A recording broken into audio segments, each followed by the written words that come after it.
16वें रोजगार मेले के तहत प्रधानमंत्री ने केंद्र सरकार के विभिन्न विभागों में भर्ती हुए नवनियुक्त कर्मियों को 51,000 से अधिक नियुक्ति पत्र वितरित किए। अजमेर में 118 को नियुक्ति पत्र प्रदान किए गए। प्रधानमंत्री नरेंद्र मोदी ने 12 जुलाई शनिवार को वीडियो कॉन्फ्रेंसिंग के माध्यम से पूरे देश में आयोजित 16वें रोजगार मेले में लगभग 51,000 नवनियुक्त कर्मियों को 47 स्थानों पर नियुक्ति पत्र वितरित किए। इस अवसर पर प्रधानमंत्री नरेंद्र मोदी ने इन नवनियुक्त कर्मियों को संबोधित भी किया। अजमेर में ये रोजगार मेला विशिष्ट प्रशिक्षण संस्थान मंडल रेल प्रबंधक कार्यालय के पास में आयोजित किया गया, जिसके अंतर्गत रेलवे, शिक्षा विभाग, वित्त विभाग व गृह मंत्रालय के कुल 118 अभ्यर्थियों को नियुक्ति पत्र वितरित किए गए। अजमेर में आयोजित कार्यक्रम में रेलवे सहित केंद्र सरकार के विभिन्न विभागों में नवनियुक्त अभ्यर्थियों को मुख्य अतिथि भागीरथ चौधरी, केंद्रीय राज्य मंत्री कृषि एवं किसान कल्याण मंत्री, भारत सरकार तथा वासुदेव देवनानी विधानसभा अध्यक्ष एवं विधायक अजमेर उत्तर, सुरेश रावत जल संसाधन मंत्री भारत सरकार व विधायक पुष्कर तथा मंडल रेल प्रबंधक राजू भूतड़ा की उपस्थिति रही। इस अवसर पर वरिष्ठ मंडल कार्मिक अधिकारी और रोजगार मेला नोडल अधिकारी रघुवीर सिंह चारण, मुख्य कारखाना प्रबंधक विकास आनंद, उप मुख्य कार्मिक अधिकारी कारखाना अरविंद कुमार, सहायक कार्मिक अधिकारी वंदना चौबे एवं HL फुलवारी सहित अन्य अधिकारी गण एवं जनप्रतिनिधि सम्मिलित हुए।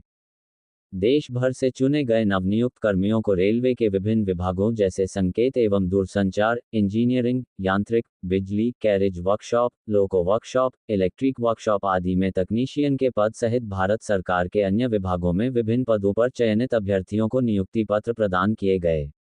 नवनियुक्त कर्मियों को कर्मयोगी प्रारंभ के माध्यम से स्वयं को प्रशिक्षित करने का अवसर भी मिलेगा, जो विभिन्न सरकारी विभागों में सभी नवनियुक्त कर्मियों के लिए एक ऑनलाइन उन्मुखीकरण पाठ्यक्रम है।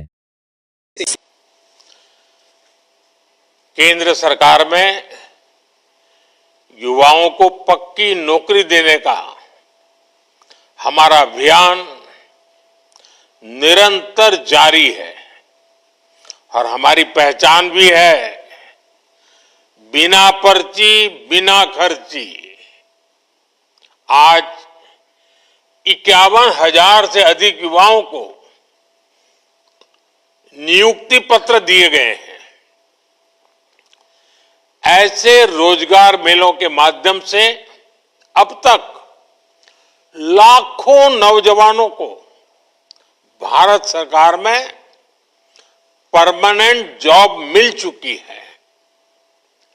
अब ये नौजवान राष्ट्र निर्माण में बड़ी भूमिका निभा रहे हैं।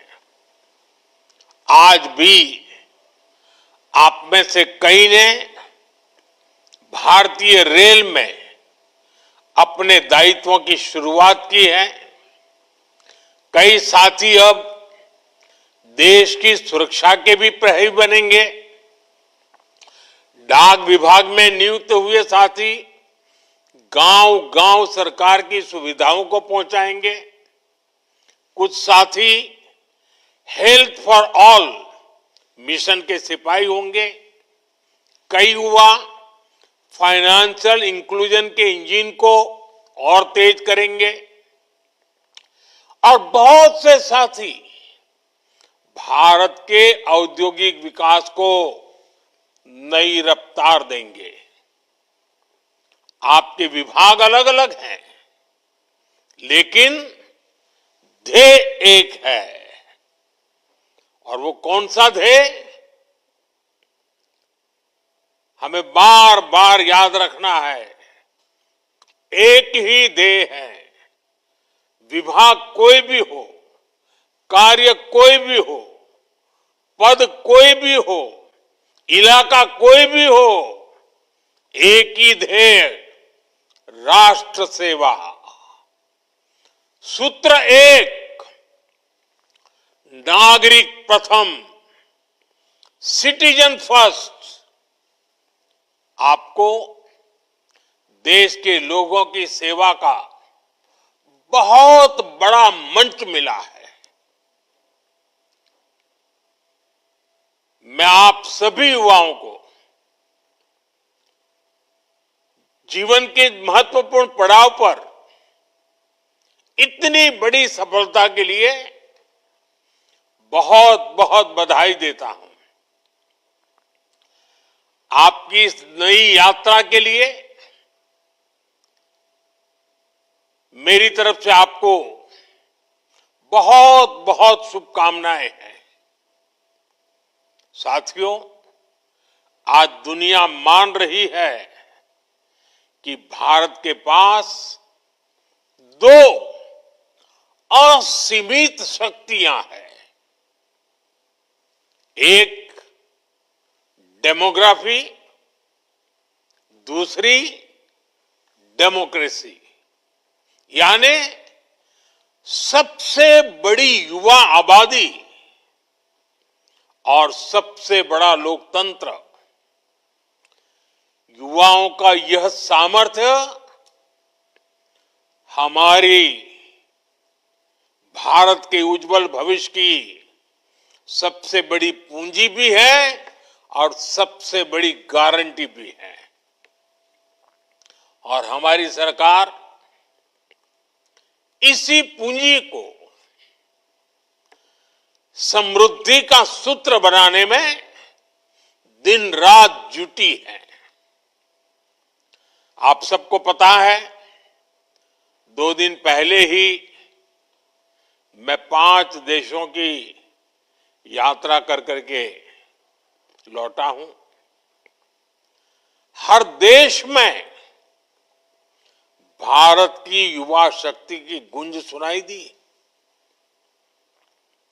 इस दौरान जितने भी समझौते हुए हैं, उनसे देश और विदेश दोनों जगह भारत के नौजवानों को फायदा होना ही है। Defence, pharma, digital technology, energy, rare earth, minerals, ऐसे कई सेक्टर्स, ऐसे सेक्टर्स में हुए समझौतों से भारत को आने वाले दिनों में बहुत बड़ा फायदा होगा। भारत के मैन्युफैक्चरिंग और सर्विस सेक्टर को बहुत बल मिलेगा। साथियों, बदलते हुए समय के साथ 21वीं सदी में नेचर ऑफ जॉब भी बदल रहा है। नए नए सेक्टर्स भी उभर रहे हैं। इसलिए बीते दशक में भारत का जोर अपने युवाओं को इसके लिए तैयार करने का है। और इसके लिए अहम निर्णय भी लिए गए हैं।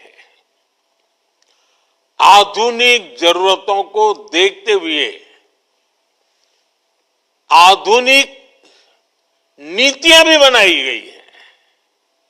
स्टार्टअप्स, इनोवेशन और रिसर्च का जो इकोसिस्टम आज देश में बन रहा है, वो देश के युवाओं का सामर्थ्य बढ़ा रहा है।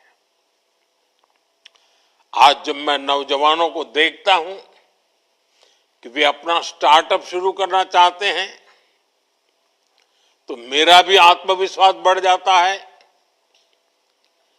और अभी हमारे डॉक्टर जितेंद्र सिंह जी ने स्टार्टअप के विषय में विस्तार से कुछ आंकड़े भी बताए आपको सामने। मुझे खुशी होती है कि मेरे देश का नौजवान बड़े विजन के साथ, तेज गति से, मक्कमता के साथ आगे बढ़ रहा है। वो कुछ नया करना चाहता है। साथियों, भारत सरकार का जोर प्राइवेट सेक्टर में रोजगार के नए अवसरों के निर्माण पर भी है। हाल ही में सरकार ने एक नई स्कीम को मंजूरी दी है, एम्प्लॉयमेंट लिंक इंसेंटिव स्कीम, इस योजना के तहत सरकार प्राइवेट सेक्टर में पहली बार रोजगार पाने वाले युवा को 15,000 रुपये देगी। यानी पहली नौकरी की पहली सैलरी में सरकार अपना योगदान देगी। इसके लिए सरकार ने करीब 1,00,000 करोड़ रुपए का बजट बनाया है। इस स्कीम से लगभग 3.5 करोड़ नए रोजगार के निर्माण में मदद मिलेगी। साथियों, आज भारत की एक बहुत बड़ी ताकत हमारा मैन्युफैक्चरिंग सेक्टर है।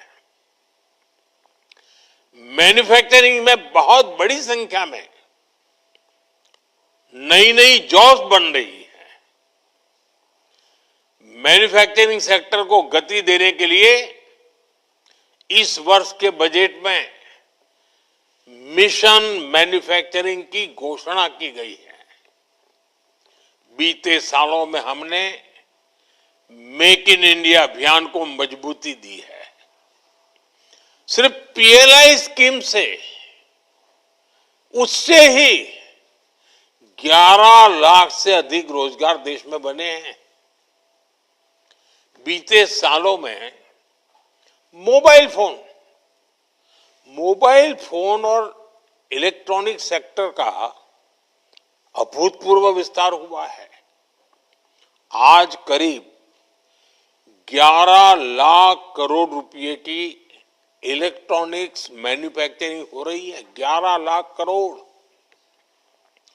इसमें भी बीते 11 साल में 5 गुना से भी अधिक वृद्धि हुई है।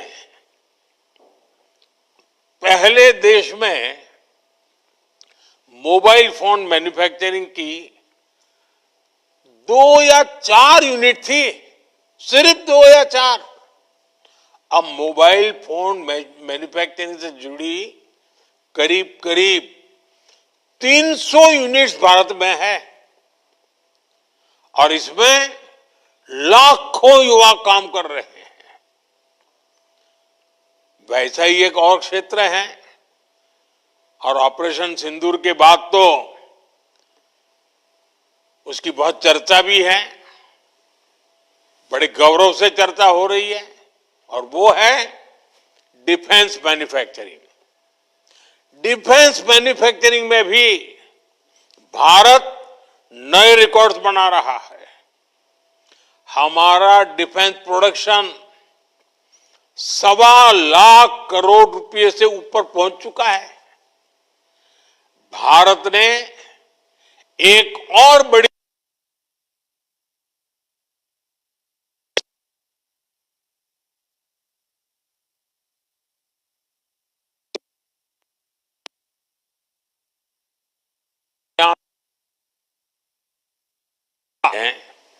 सबसे ज्यादा लोकोमोटिव बनाने वाला देश बन गया है। दुनिया में सबसे ज्यादा लोकोमोटिव हो, रेल कोच हो, मेट्रो कोच हो, आज भारत इनका बड़ी संख्या में दुनिया के कई देशों में एक्सपोर्ट कर रहा है। हमारा ऑटोमोबाइल सेक्टर भी अभूतपूर्व ग्रोथ कर रहा है। बीते 5 साल में ही इस सेक्टर में करीब $40 बिलियन का एफडीआई आया है। यानी नई कंपनियां आई हैं, नई फैक्ट्रियां लगी हैं, नए रोजगार बने हैं और साथ साथ गाड़ियों की डिमांड भी बहुत बड़ी है। गाड़ियों की रिकॉर्ड बिक्री हुई है भारत में। अलग अलग सेक्टर्स में देश की ये प्रगति, ये मैन्युफैक्चरिंग के रिकॉर्ड तभी बनते हैं, ऐसे नहीं बनते। ये सब तब संभव होता है जब ज्यादा से ज्यादा नौजवानों को नौकरियां मिल रही हैं, नौजवानों का पसीना लगता है उसमें, उनका दिमाग काम करता है, वो मेहनत करते हैं। देश के नौजवानों ने रोजगार तो पाया है, लेकिन ये कमाल करके भी दिखाया है। अब सरकारी कर्मचारी के तौर पर आपको हर संभव प्रयास करना है कि देश में मैन्युफैक्चरिंग सेक्टर की ये गति निरंतर बढ़ती रहे। जहां भी आपको दायित्व मिले, आप एक प्रोत्साहक के रूप में काम करें, लोगों को एनकरेज करें, रुकावटें दूर करें। जितना ज्यादा आप सरलता लाएंगे, उतनी सुविधा देश में अन्य लोगों को भी बढ़ेगी। साथियों, आज हमारा देश दुनिया की, और कोई भी हिंदुस्तानी बड़े गर्व से कह सकता है, आज हमारा देश दुनिया की तीसरी बड़ी इकोनॉमी बनने की तरफ तेजी से आगे बढ़ रहा है। ये मेरे नौजवानों के पसीने की कमाल है। बीते 11 वर्षों में हर सेक्टर में देश ने प्रगति की है। हाल में इंटरनेशनल लेबर ऑर्गेनाइजेशन आईएलओ की एक बहुत बढ़िया रिपोर्ट आई है, शानदार रिपोर्ट है। इस रिपोर्ट में कहा गया है कि बीते दशक में भारत के 90 करोड़ से अधिक नागरिकों को वेलफेयर स्कीम के दायरे में लाया गया है। एक प्रकार से सोशल सिक्योरिटी के दायरा गिना जाता है। और इन स्कीम्स का फायदा सिर्फ वेलफेयर तक सीमित नहीं है, इससे बहुत बड़ी संख्या में नए रोजगार भी बने हैं। जैसे एक छोटा उदाहरण मैं देता हूं, पीएम आवास योजना। अब ये पीएम आवास योजना के तहत 4 करोड़ नए पक्के घर बन चुके हैं और 3 करोड़ नए घर अभी बनाने की प्रक्रिया चल रही है। इतने घर बन रहे हैं तो इसमें मिस्त्री, लेबर, रॉ मटेरियल से लेकर ट्रांसपोर्ट सेक्टर में छोटी छोटी दुकानदारों के काम, माल ढोने वाले ट्रक के ऑपरेटर्स, आप कल्पना कर सकते हैं कितने सारे जॉब्स क्रिएट हुए हैं। इसमें भी सबसे खुशी की बात है कि ज्यादातर रोजगार हमारे गांव में मिले हैं, उसे गांव छोड़ करके जाना नहीं पड़ रहा है। इसी तरह 12 करोड़ नए टॉयलेट देश में बने हैं। इससे निर्माण के साथ साथ प्लम्बर्स हो, लकड़ी का काम करने वाले लोग हो, जो हमारे विश्वकर्मा समाज के लोग हैं, उनके लिए कितने सारे काम निकले हैं।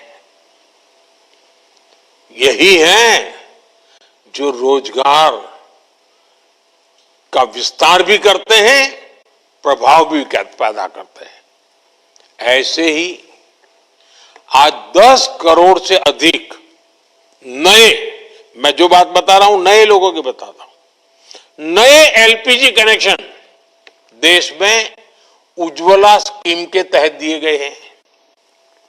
अब इसके लिए बहुत बड़ी संख्या में बॉटलिंग प्लांट्स बने हैं। गैस सिलेंडर बनाने वालों को काम मिला है, उसमें भी रोजगार पैदा हुए हैं। गैस सिलेंडर की एजेंसी वालों को काम मिला है। गैस सिलेंडर घर घर पहुंचाने के लिए जो लोग चाहिए, उनको नए नए रोजगार मिले हैं। आप एक एक काम लीजिए, कितने प्रकार के रोजगार के अवसर पैदा होते हैं। इन सारी जगहों पर लाखों लाखों लोगों को नए रोजगार मिले हैं।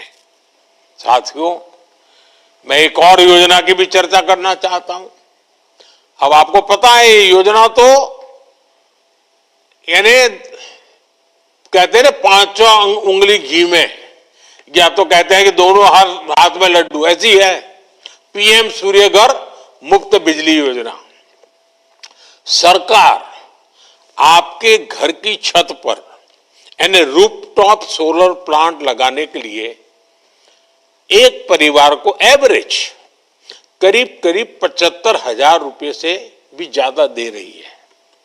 इससे वो अपने घर के छत के ऊपर सोलर प्लांट लगाता है, एक प्रकार से उसका घर की छत बिजली का कारखाना बन जाती है, बिजली पैदा करता है और वो बिजली खुद भी उपयोग करता है, ज्यादा बिजली है तो बेचता है। इससे बिजली का बिल तो जीरो हो रहा है, उसके पैसे तो बच ही रहे हैं। इन प्लांट्स को लगाने के लिए इंजीनियर्स की जरूरत पड़ती है, टेक्नीशियन की जरूरत पड़ती है, सोलर पैनल बनाने के कारखाने लगते हैं, रॉ मटेरियल के लिए कारखाने लगते हैं, उसको ट्रांसपोर्टेशन के लिए लगते हैं, उसको रिपेयर करने के लिए भी पूरी एक नई इंडस्ट्री तैयार हो रही है। आप कल्पना कर सकते हैं, एक एक स्कीम लोगों का तो भला कर रही है, लेकिन लाखों लाखों नए रोजगार इसके कारण पैदा हो रहे हैं। साथियों, नमो ड्रोन दीदी अभियान ने भी बहनों बेटियों की कमाई बढ़ाई है और ग्रामीण क्षेत्र में रोजगार के नए मौके भी बनाए हैं। इस स्कीम के तहत लाखों ग्रामीण बहनों को ड्रोन पायलट की ट्रेनिंग दी जा रही है। उपलब्ध जो रिपोर्ट्स हैं ये बताती हैं कि हमारी ये ड्रोन दीदी, हमारी गांव की माताएं बहनें खेती के एक सीजन में ही ड्रोन से खेती में जो मदद करती हैं, उसका जो कॉन्ट्रैक्ट पर काम लेती हैं, एक एक सीजन में लाखों रुपए कमाने लग गई है। इतना ही नहीं, इससे देश में ड्रोन मैन्युफैक्चरिंग से जुड़े नए सेक्टर को बहुत बल मिल रहा है। खेती हो या डिफेंस, आज ड्रोन मैन्युफैक्चरिंग देश के युवाओं के लिए नए अवसर बना रहा है। साथियों, देश में 3 करोड़ लखपति दीदी बनाने का अभियान जारी है। इनमें से 1.5 करोड़ लखपति दीदी बन भी चुकी हैं। और आप तो जानते हैं लखपति दीदी के मेरे का मतलब है एक साल में कम से कम 1 लाख रुपए से अधिक उसकी आय होनी चाहिए, और एक बार नहीं, हर वर्ष होती रहनी चाहिए। वो है मेरी लखपति दीदी, 1.5 करोड़ लखपति दीदी। अब आप देखिए, गांव में जाएंगे तो आपको कुछ बातें सुनने को मिलेगी, बैंक सखी, बीमा सखी, कृषि सखी, पशु सखी, ऐसी अनेक स्कीम्स में भी हमारे गांव की माताओं बहनों को भी रोजगार मिला है। ऐसे ही पीएम स्वनिधि योजना के तहत पहली बार रेहड़ी ठेले फुटपाथ पर काम करने वाले साथियों को मदद दी गई। इसके तहत लाखों साथियों को काम मिला है। और डिजिटल पेमेंट के कारण आजकल तो हमारे हर रेहड़ी पटरी वाला कैश नहीं लेता है, यूपीआई करता है। क्यों? क्योंकि बैंक से उसको तुरंत उसके आगे की रकम मिलती है, बैंक का विश्वास बढ़ जाता है, कोई कागज की उसको जरूरत नहीं पड़ती। यानी एक रेहड़ी पटरी वाला आज विश्वास के साथ, गर्व के साथ आगे बढ़ रहा है। पीएम विश्वकर्मा स्कीम देख लीजिए, इसके तहत हमारे यहां जो पुश्तैनी काम है, परंपरागत काम है, पारिवारिक काम है, उसको आधुनिक बनाना, उसमें नयापन लाया, नई टेक्नोलॉजी लाया, नए नए उसमें साधन लाना, उसमें काम करने वाले कारीगरों, शिल्पियों और सेवादाताओं को ट्रेनिंग दी जा रही है, लोन दी जा रहे हैं, आधुनिक टूल दिए जा रहे हैं। मैं अनगिनत स्कीमें बता सकता हूं। ऐसी कई स्कीम हैं जिनसे गरीबों को लाभ भी हुआ है और नौजवानों को रोजगार भी मिला है। ऐसी अनेक योजनाओं का ही प्रभाव है कि सिर्फ 10 वर्षों में ही 25 करोड़ लोग गरीबी से बाहर निकले हैं। अगर रोजगार न मिलता, अगर परिवार में आय का साधन न होता, तो मेरा गरीब भाई बहन जो 3-3, 4-4 पीढ़ी से गरीबी में जिंदगी गुजार रहा था, जीवन के लिए एक एक दिन काटने के लिए उसको मौत दिखाई देती, इतना डर लगता था। लेकिन आज वो इतना ताकतवर बना है कि मेरे 25 करोड़ गरीब भाई बहनों ने गरीबी को परास्त करके दिखाया, विजयी होकर के निकले हैं। और ये सारे मेरे 25 करोड़ भाई बहन जिन्होंने गरीबी को पीछे छोड़ा है ना, उनकी हिम्मत को मैं दाद देता हूं। उन्होंने सरकार की योजनाओं का लाभ उठा करके हिम्मत के साथ आगे बढ़े, रोते नहीं बैठे। गरीबी को उन्होंने उखाड़ के फेंक दिया, पराजित कर दिया। अब आप कल्पना कीजिए, अब इन 25 करोड़ का कितना नया आत्मविश्वास होगा। एक बार संकट से व्यक्ति निकल जाए ना, फिर नई ताकत पैदा हो जाती है। मेरे देश में एक नई ताकत ये भी आई है जो देश को आगे ले जाने में बहुत काम आने वाली है। और आप देखिए, ये सिर्फ सरकार कह रही ऐसा नहीं है, आज वर्ल्ड बैंक जैसी बड़ी वैश्विक संस्थाएं खुल करके इस काम के लिए भारत की प्रशंसा कर रही है, दुनिया को, भारत को मॉडल के रूप में प्रस्तुत करती है। भारत को दुनिया के सबसे अधिक इक्वलिटी वाले शीर्ष के देशों में रखा जा रहा है। यानी असमानता तेजी से कम हो रही है, हम समानता की ओर आगे बढ़ रहे हैं। ये भी विश्व अब नोटिस कर रहा है। साथियों, विकास का जो ये महायज्ञ चल रहा है, गरीब कल्याण और रोजगार निर्माण का जो मिशन चल रहा है, आज से इसको आगे बढ़ाने का दायित्व आपका भी है। सरकार रुकावट नहीं बननी चाहिए, सरकार विकास की प्रोत्साहक बननी चाहिए। हर व्यक्ति को आगे बढ़ने का अवसर है, हाथ पकड़ने का काम हमारा है। और आप तो नौजवान हैं दोस्तों, आप पर मेरा बहुत भरोसा है। आपसे मेरी अपेक्षा है कि आप जहां भी दायित्व मिले, आप इस देश के नागरिक मेरे लिए सबसे पहले उसकी मदद, उसकी मुसीबतों से मुक्ति देखते ही देखते देश आगे बढ़ेगा। आपको भारत के अमृत काल का सहभागी बनना है। आने वाले 20-25 साल आपकी कैरियर के तो महत्वपूर्ण है, लेकिन आप ऐसे कालखंड में हैं जब देश के लिए भी 25 वर्ष बहुत महत्वपूर्ण है। ये विकसित भारत के निर्माण के लिए अहम 25 वर्ष है। इसलिए आपको अपने काम, अपने दायित्व, अपने लक्ष्यों को विकसित भारत के संकल्प के साथ आत्मसात करना है। नागरिक देवो भव, ये मंत्र तो हमारी रगों में दौड़ना चाहिए, दिल दिमाग में रहना चाहिए, हमारे व्यवहार में नजर आना चाहिए। और मुझे पक्का विश्वास है दोस्तों, ये युवा शक्ति है, पिछले 10 साल में देश को आगे बढ़ाने में मेरे साथ खड़ी है।